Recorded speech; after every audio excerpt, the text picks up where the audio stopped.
It's the middle of the night. You're wide awake, and your mind is just off to the races.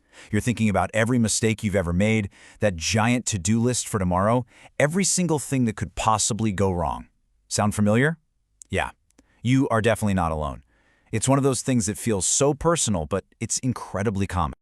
Barbed wire thinking. I mean, that's a perfect description, isn't it? It feels sharp, you feel tangled, and it seems absolutely impossible to get free. So in this explainer, we are going to try and untangle that barbed wire.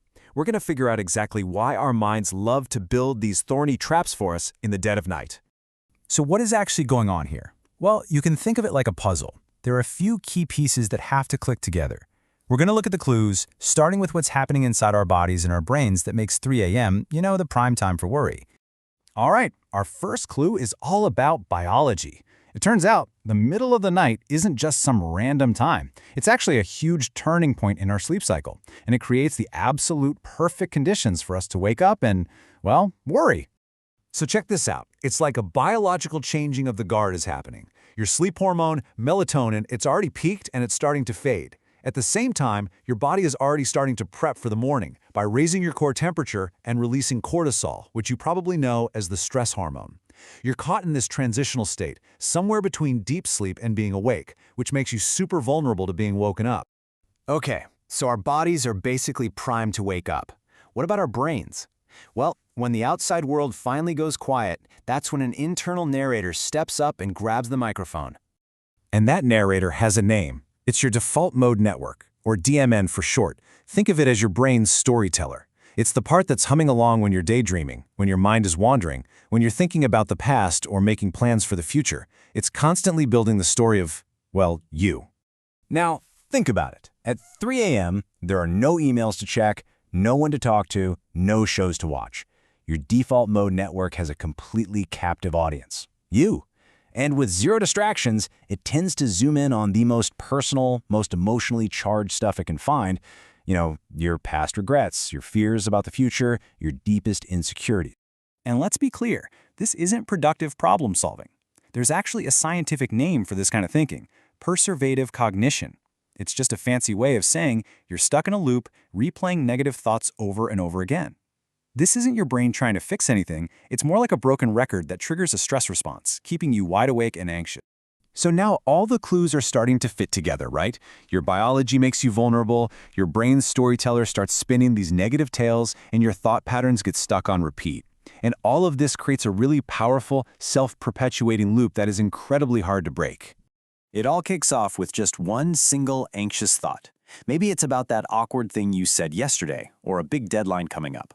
The thing is, your body can't tell the difference between a real, physical threat and just a thought. So it does what it's designed to do. It releases stress hormones, which, of course, make you feel even more awake.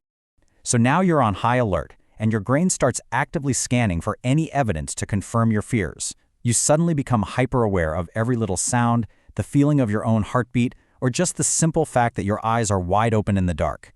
You're basically looking for proof that you can't sleep. And this is where your mind really starts playing tricks on you. All that brain activity from worrying and scanning actually warps your sense of time.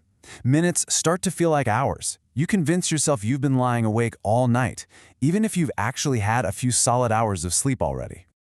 And that feeling, that perception that you're not sleeping, it starts to fuel these really rigid, unhelpful beliefs. You start telling yourself things like, if I don't get back to sleep right now, tomorrow is going to be a total disaster. This just piles on a whole new layer of pressure and anxiety, making sleep even more impossible. So, what do? In a desperate attempt to fix it, we do things that actually make it worse. We check the clock, which just confirms how late it is and spikes our anxiety. We reach for our phone, blasting our brain with blue light. These so-called safety behaviors are actually sabotaging any chance of sleep. And where does that leave us? Right back at the beginning. The anxiety from these unhelpful beliefs and behaviors feeds directly back into step 1, worry. Now you're not just worrying about your original problem, you're worrying about not sleeping. It's the perfect, inescapable feedback loop. So, that is the trap, that is the barbed wire. The big question is, how on earth do we get out? Well, the good news is, just by understanding this cycle, we can start to take it apart. So let's look at some strategies that are actually proven to work. So, there are some really effective psychological therapies for insomnia out there like CBTI and CTI. And what they both do is systematically go after and reverse each of the 5 steps in that vicious cycle we just talked about. The main difference is that CBTI challenges your beliefs through discussion, while CTI has you challenge them through direct, real-world experience. And from these therapies, we can actually pull some really practical things to do right in the moment. First, just recognize what's happening. Say to yourself, okay, this is worrying, not problem solving. Then try to shift your focus away from your thoughts and onto a physical sensation, like the sound or feeling of your own breath. Now, if 15 or 20 minutes go by and you're still stuck in that loop, get out of bed. The key is to go to another room, keep the lights super dim, and read something kind of boring until you feel sleepy again. This helps break the connection your brain is making between your bed and being anxious. Honestly, this might be the most important part. It's a total change in mindset. Your goal at 3 a.m. is not to solve all of your life's problems. Your brain just isn't at its best, cognitively and biologically. It's at a low point. The real goal is just to be compassionate with yourself.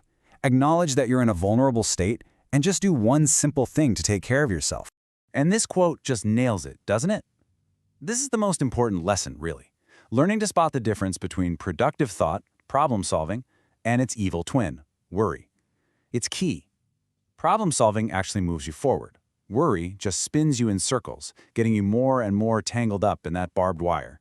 So here's the bottom line. That 3 a.m. worry cycle is a really powerful mental habit for sure, but it is not a life sentence. By understanding the mechanics at play, the biology of your sleep cycle, the chatter from your default mode network, and those 5 steps of the vicious loop, you gain the power to see it for what it really is. And once you can actually see the trap, that's when you can finally learn how to step around it.